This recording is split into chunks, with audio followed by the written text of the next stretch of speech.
வடக்கு மாகாண ஆளுநர் உள்ளூராட்சி ஆணையாளருக்கு விடுத்துள்ள பணிப்புரை. தமிழகத்தில் 84.69% வாக்குப்பதிவு, பெண்களின் வாக்குகளிப்பு வீதம் அதிகரிப்பு. கிளிநொச்சி பொது வைத்தியசாலையில் மகப்பேற்று தாய்மாரை அனுமதிப்பதில் இழுபறி நிலை. ஜனாதிபதிக்கு எதிராக நம்பிக்கையில்லா பிரேரணை கொண்டு வர வேண்டும். நிலக்கரி ஊழல், முழு அமைச்சரவையும் பதவி விலக கோருகிறார் பீரிஸ். IRIS டேனா மீதான தாக்குதல் ஒரு போர்க்குற்றம், அமெரிக்காவே பொறுப்பு, ஈரான் குற்றச்சாட்டு. யாழில் சுகாதார சீர்கேட்டுடன் இயங்கிய பெருப்பக உற்பத்திகளுக்கு எதிராக நடவடிக்கை. திரைசேரியில் மாயமான $, ஹமன்பில் அரசாங்கத்திடம் கேட்கும் 8 வினாக்கள். இலக்க தகடுகள் இல்லாமல் வீதியில் 4 லட்சம் வாகனங்கள். ரணில் விக்ரமசிங்கே இன்னும் 20 ஆண்டுகள் நாட்டை வழிநடத்துவார், பஜிர் அபேபத்தின நம்பிக்கை. கிளிநொச்சி மாவட்ட பொது வைத்தியசாலையில் மகப்பேற்றுக்காக வந்த தாய் ஒருவரை அனுமதிப்பதில் இழுபறி நிலவியதாக தகவல்கள் கிடைக்கப்பெற்றுள்ளன. குறித்த சம்பவம் நேற்றைய தினம் இடம்பெற்றுள்ளதாக கிடைக்கப்பெற்ற தகவலில் குறிப்பிடப்பட்டது. நேற்றைய தினம் முல்லைத்தீவு பிசுவமட பகுதியில் இருந்து மகப்பேற்றுக்காக கொண்டு செல்லப்பட்ட கர்ப்பிணி தாய் நீண்ட நேரம் அனுமதிக்கப்படாத நிலையில் மாவட்ட பிராந்திய சுகாதார சேவை பணிப்பாளர் அலுவலகத்தின் அழுத்தத்துக்கு பின்னர் விடுதியில் அனுமதிக்கப்பட்டுள்ளார். அதாவது நேற்றைய தினம் அனுமதிக்கப்பட்ட குறித்த தாய் ஆரம்பத்தில் கிளிநொச்சி பிராந்திய சுகாதார அதிகார பிரிவிலும் பின்னர் யாழ் பருத்தித்துறையிலும் மாதாந்த கிளினிக் பெற்று வந்துள்ளார். இவ்வாறு வெளி மாவட்டங்களில் மாதாந்த கிளினிக் சிகிச்சை பெற்றதால் அவர்களை இங்கு அனுமதிப்பதில்லை என குறித்த வைத்தியசாலையில் கூறிய பின்னர் இந்த இழுபறி நிலை ஏற்பட்டது. ஏற்கனவே இவ்வாறு ஒருமுறை கிளிநொச்சி பொது வைத்தியசாலையிலிருந்து மகப்பேற்றுக்காக அனுமதிக்கப்பட்ட முல்லைத்தீவைச் சேர்ந்த தாய் ஒருவரை முல்லைத்தீவு வைத்தியசாலைக்கும் மற்றும் ஒரு தாயை யாழ்ப்பாண வைத்தியசாலைக்கும் நோயாளர் காவுவண்டி மூலம் அனுப்பி வைக்கப்பட்டுள்ளது. மேலும் கிளிநொச்சி மாவட்ட பொது வைத்தியசாலையில் வடமாகாணத்துக்கான பெண் நோயியல் வைத்தியசாலை அமைந்துள்ள போதும் அதற்கான சிகிச்சை பிரிவுகள் ஆரம்பிக்கப்படாமல் பல கோடி ரூபாய் பெறுமதியான மருத்துவ உபகரணங்கள் பயன்பாடற்று காணப்படுகின்றமையும் குறிப்பிடத்தக்கது. மோட்டார் வாகன போக்குவரத்து திணைக்களத்தால் இலக்க தகடுகள் வழங்குவதில் ஏற்பட்ட தாமதம் காரணமாக சுமார் 413,000 வாகனங்கள் முறையான இலக்க தகடுகள் இல்லாமல் சாலையில் இயக்கப்படுவதாக பொதுநிதி மீதான பாராளுமன்ற குழு வெளிப்படுத்தியுள்ளது. மோட்டார் வாகன போக்குவரத்து திணைக்களத்தின் செயற்பாடுகள் குறித்து விசாரிப்பதற்காக அதன் அதிகாரிகள் சமீபத்தில் திணைக்களத்துக்கு அழைக்கப்பட்ட போது இந்த தகவல் வெளிப்படுத்தப்பட்டது. இலக்க தகடுகளை வாங்குவதற்கான கொள்முதல் செயல்முறை நிறைவடைந்து விட்டதாகவும் அடுத்த மாத இறுதிக்குள் இலக்க தகடுகள் வழங்கப்படும் என சம்பந்தப்பட்ட நிறுவனம் தெரிவித்துள்ளதாக மோட்டார் வாகன போக்குவரத்து திணைக்கள அதிகாரிகள் பொதுநிதி மீதான நாடாளுமன்ற குழுவிடம் தெரிவித்தனர். இதற்கிடையில் முறையான பதிவு எண்கள் இல்லாத காரணத்தால் மேற்கூறிய வாகனங்களின் உரிமையாளர்கள் காவல்துறை அதிகாரிகளிடமிருந்து சில தடைகளை சந்தித்து வருவதாக நிதிக்குழுவில் தெரிவிக்கப்பட்டது. ஜனாதிபதி அனுரகுமார் திசாநாயக்கவுக்கு எதிராக நம்பிக்கையில்லா பிரேரணை கொண்டு வரப்பட வேண்டும் என பிபித்துறைகள உரிமைய கட்சியின் தலைவர் உதய கமன்பில தெரிவித்துள்ளார். பாடசாலைகளில் மாணவர்களை அதிபர்கள் தண்டிப்பது போல் சபாநாயகர்களினால் அமைச்சர்களை தண்டிக்க முடியாது என சுட்டிக்காட்டினார். சபாநாயகருக்கு அமைச்சர்களுக்கு எதிராக ஒழுக்காட்டு நடவடிக்கை எடுக்க முடியாது எனவும் அமைச்சர் ஒருவர் நாடாளுமன்றத்தின் நம்பிக்கையை மீறியிருந்தால் அவர் பதவியை விட்டு விலக வேண்டும் என வலியுறுத்தினார். அவ்வாறு இல்லையெனில் நம்பிக்கையில்லா பிரேரணை ஒன்றை கொண்டு வர முடியும் என தெரிவித்தார். எனினும் நம்பிக்கையில்லா பிரேரணை கொண்டு வரப்பட்டால் தேசிய மக்கள் சக்தியின் உறுப்பினர்கள் அதனை முறியடிப்பார்கள் என தெரிவித்தார்.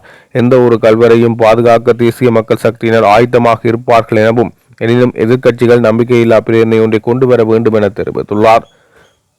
மின்வலு மற்றும் எரிசக்தி அமைச்சருக்கு எதிராக கொண்டு வரப்பட்ட நம்பிக்கையில்லா பிரேரணை தோற்கடிக்கப்பட்டாலும் சமூகத்தில் இந்த சம்பவம் தொடர்பான ஒரு அதிர்வலை ஏற்பட்டது எனவும் அதன் விளைவாக அவர் பதவியிலிருந்து நீக்க நேரிட்டது எனவும் சுட்டிக்காட்டினார்.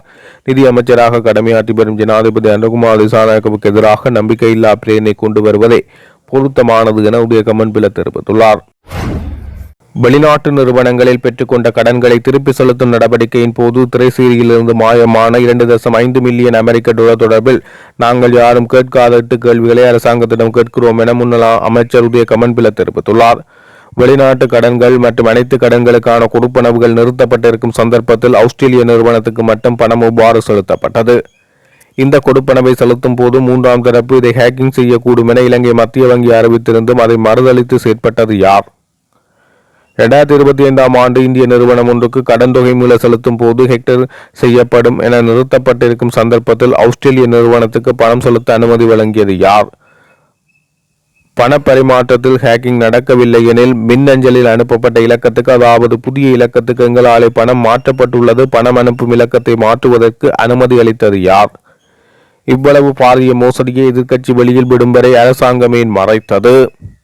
கணக்காய்வு நாயகத்துக்கு தெரியப்படுத்தப்பட்டதா? அப்படி இல்லை என்றால் அதற்கான காரணம் என்ன? கணக்காய்வு நாயகத்துக்கு தெரியப்படுத்தப்படாதால் அதன் பொறுப்பை ஏற்றுக்கொண்டு அமைச்சின் செயலாளர் பதவி விலக வேண்டும். அப்படி இல்லை என்றால் அதற்கான காரணம் என்ன? நாட்டின் நிதி பரிபாலன கட்டுப்பாடுகள் நாடாளுமன்றத்தின் பொறுப்பாகும். ஆனால் நாடாளுமன்றத்தில் இது தொடர்பில் ஏன் அறிவிக்கப்படவில்லை?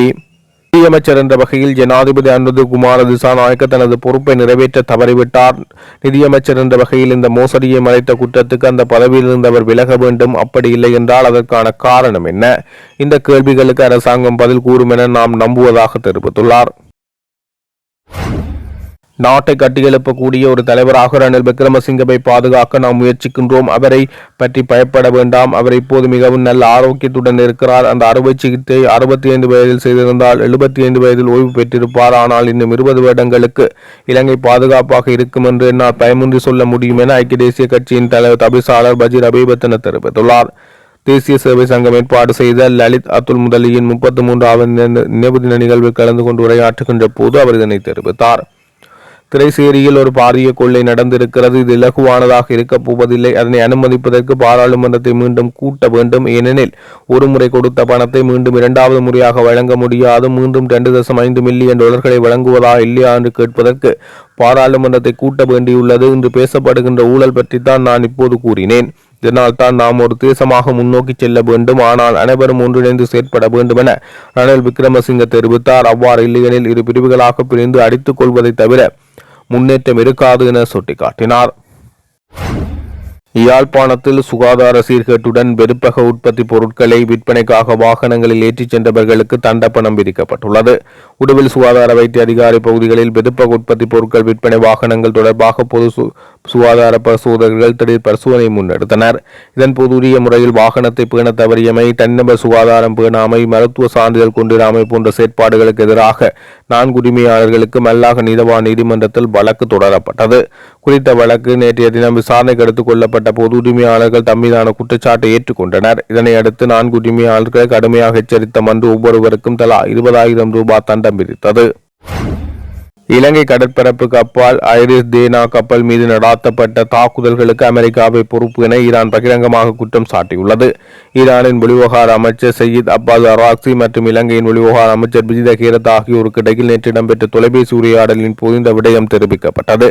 இந்த தாக்குதலை முன்னெப்போதும் இல்லாத போர்க்குற்றம் என வர்ணித்த அமைச்சர் அராக்சி அது ஜெனீவா உடன்படிக்கை உள்ளிட்ட சர்வதேச மனிதாபிமான சட்ட விதிகளை அப்பட்டமாக மீறும் செயல் என கடுமையாக சாடினார். இந்த சம்பவத்துக்கு காரணமானவர்களை கண்டறிந்து சட்டத்தின் முன்னிறுத்த தேவையான அனைத்து மற்றும் சட்ட மற்றும் அரசியல் நடவடிக்கைகளை ஈரான் முன்னெடுக்கும் என அவர் உறுதியளித்தார்.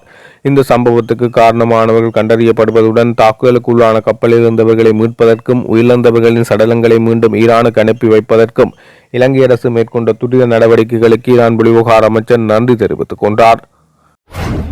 வடக்கு மாகாணத்தில் உள்ள உள்ளூராட்சி மன்றங்கள் ஊடாக மணல் விநியோகத்தை முன்னெடுப்பதற்கான ஏற்பாடுகள் இறுதிக்கட்டத்தை எட்டியுள்ள நிலையில் அதனை முறைப்படுத்தி அனைத்து மன்றங்களுக்கும் பொதுவானதொரு நடைமுறையை உடனடியாக அறிமுகப்படுத்துமாறு வடக்கு மாகாண ஆளுநர் வேதநாயகன் உள்ளூராட்சி ஆணையாளருக்கு பணிப்புரை விடுத்தார். வடக்கு மாகாண நிதியும் திட்டமிடலும், சட்டம் ஒழுங்கு, காணி, மின்சக்தி, வீடமைப்பு நிர்மாணம், சுற்றுலா, உள்ளூராட்சி, மாகாண நிர்வாகம், கிராம அபிவிருத்தி, வீதி அபிவிருத்தி, மோட்டார் போக்குவரத்து மற்றும் போக்குவரத்து ஆகிய அமைச்சின் கீழ் இயங்கும் திணைக்களங்களின் முன்னேற்றம் மீளாய்வு கூட்டம் ஆளுநர் தலைமையில் நேற்று நடைபெற்றது. இந்த கலந்துரையாடலின் போது ஆளுநர் வழங்கிய முக்கிய வழிகாட்டுதல்கள் மற்றும் தீர்மானங்களில் உள்ளூராட்சி மன்றங்கள் மற்றும் மாகாண திரைசேரிக்கான நிதி வருவாய் அதிகரிக்கும் வகையில் புதிய பொறிமுறைகள் அவசியமாகும். குறிப்பாக குடிபுகு சான்றிதழ் பெறுவதை உறுதிப்படுத்த கண்காணிப்பு பொறிமுறை ஒன்று உருவாக்கப்பட வேண்டும். இச்சான்றிதழை பெற்றுக்கொள்ளாமல் வணிக நடவடிக்கைகளை முன்னெடுக்கும் நிறுவனங்களை அடையாளப்படுத்தி அவற்றுக்கு எதிரான முதற்கட்ட நடவடிக்கையாக அறிவித்தல்களை காட்சிப்படுத்த வேண்டும். இது தொடர்பான மாதாந்த முன்னேற்ற அறிக்கையை உள்ளூராட்சி ஆணையாளர் சமர்ப்பிக்க வேண்டும். உள்ளூராட்சி மன்றங்களுக்கு சொந்தமான கடைகளை பெற்றுக்கொண்ட உரிமையாளர்கள் அவற்றை விதிகளுக்கு முரணாக வேறு நபர்களுக்கு மாற்றியுள்ளனர். இது தொடர்பான குழப்பங்களை தீர்க்க விசேட குழு ஒன்றை அமைத்து ஆராய்ந்து உரிய சட்ட நடவடிக்கை எடுக்கப்படும். யாழ் மாநகர சபைக்குட்பட்ட சிறுவர் பூங்காக்களில் உள்ள விளையாட்டு உபகரணங்களின் தரம், பாதுகாப்பு மற்றும் அவற்றின் போதாமை குறித்து பொதுமக்கள் முன்வைக்கும் முறைப்பாடுகள் தொடர்பில் ஆளுநர் விசேட கவனம் செலுத்தினார். அடையாளம் காணப்பட்டுள்ள சில புதிய திட்டங்கள் குறித்து மேலதிக நேரடி கள ஆய்வுகளின் பின்னர் இறுதி முடிவெடுக்க தீர்மானிக்கப்பட்டது. கிராமிய அபிவிருத்தி திணைக்களம் மற்றும் காணி ஆணையாளர் அலுவலகங்கள் எதிர்கால திட்டங்கள் குறித்து இதன் போது விரிவாக ஆராயப்பட்டது. நிலக்கரி ஊழலுக்கு பொறுப்பேற்று முழு அமைச்சரவையும் பதவி விலக வேண்டும் என பேராசிரியர் GL பீரிஸ் நேற்று ஊடக சந்திப்பில் தெரிவித்தார். எரிசக்தி அமைச்சரின் பதவி விலகல் மட்டும் பயனற்றது என கூறிய பீரிஸ், எரிசக்தி அமைச்சர் ஒரு கைப்பாவை மட்டுமே என்றார். கொழும்பில் கூட்டு எதிர்க்கட்சி நடாத்திய ஊடக சந்திப்பில் பேராசிரியர் GL பீரிஸ் இதனை தெரிவித்தார். முழு அரசாங்கத்தின் ஆதரவுடன் இந்த மோசடி ஊழல் படிப்படியாக முன்னெடுத்து செல்லப்பட்டது என்றும் இதற்கான பொறுப்பை முழு அரசாங்கமும் கூட்டாக பகிர்ந்து கொள்ள வேண்டும் என பீரிஸ் தெரிவித்தார். எனவே சட்டத்தையும் பாரம்பரியத்தையும் நாட்டு மக்களுக்கு அளித்த வாக்குறுதியை மதித்து முழு அமைச்சரவையும் உடனடியாக பதவி விலக வேண்டும். இதை செய்யாவிட்டால் எதிர்கால அரசாங்கம் இதற்கு எதிராக சட்ட நடவடிக்கை எடுக்க வேண்டிய தெளிவான நிர்பந்தம் ஏற்படும் என GL பீரிஸ் குறிப்பிட்டார். தமிழக சட்டமன்ற தேர்தலில் 84.69% வாக்குகள் பதிவாகியுள்ளதாக தேர்தல் ஆணையகம் அறிவித்துள்ளது. தமிழகத்தில் சட்டப்பேரவைக்கான தேர்தல் நேற்று ஒரே கட்டமாக காலை 7 மணிக்கு தொடங்கி மாலை 6 மணியளவில் முடிவடைந்தது. மேலும் தமிழகத்தில் இதுவரை இல்லாத அளவுக்கு வாக்குப்பதிவு சதவீதம் பதிவாகி இருப்பதாக தேர்தல் ஆணையகம் தெரிவித்துள்ளது. இதற்கு முன்னதாக 2011 சட்டசபை தேர்தலில் 78.29% அதிகளவாக இருந்தது. இந்த நிலையில் தற்போது 2026 சட்டப்பேரவை தேர்தலில் 84.69% வாக்குகள் பதிவாகியுள்ளது. அது மட்டுமன்றி இந்த தேர்தலில் ஆண்களை விட பெண்களே அதிகம் வாக்களித்துள்ளனர். மூன்றாம் பாலினத்தவர்கள் 60.49% வாக்களித்துள்ளனர். தொடர்ந்து மே 4ஆம் தேதியில் வாக்கு எண்ணும் பணி நடைபெறவுள்ளமை குறிப்பிடத்தக்கது.